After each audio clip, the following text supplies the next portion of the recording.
225,000 anomalous votes or so. What does North that Carolina. mean? Define anomalous votes just for my people listening. Yeah, we do, and Dr. Meppen, his model, does an analysis of precinct voting behavior. And so it looks at every precinct in a county, every county in a state. If we start to see that a candidate is getting more votes in places where there are more votes, that could be indication of ballot stuffing.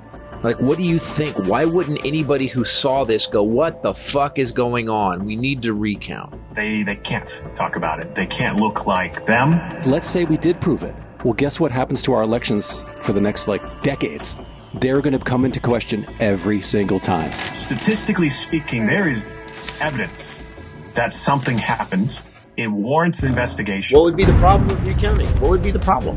There is no problem. We would pay for it as well. That would be the thing, is we would pay the volunteers to pay the county's time. As of today, the Pennsylvania Secretary of State's office and the state government's office has denied our request for a meeting. They have denied our request for recounts or audits.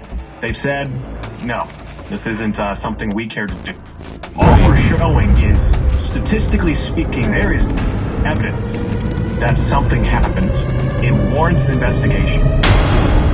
My name is Art Lightstone. I'm a retired law teacher. I taught law for 30 years, and I can tell you that in law, proof refers to any evidence that could persuade a trier of fact to take one position or another on an issue of fact. In this case, the issue of fact is whether or not there is sufficient reason to believe that the 2024 election results from the state of Pennsylvania may not reflect the true intentions of the voters from that state.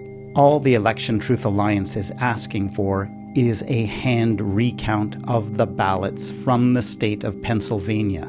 Nobody is asking for the election to be overturned. Eventually, the truth about the 2024 presidential election is going to come out. At that time, there will be investigations and committees and boards of inquiry, and anyone who ignored the blatant evidence that is now available and blocked the efforts to simply recount the ballots will invariably be asked, why did you obstruct the effort to recount the ballots?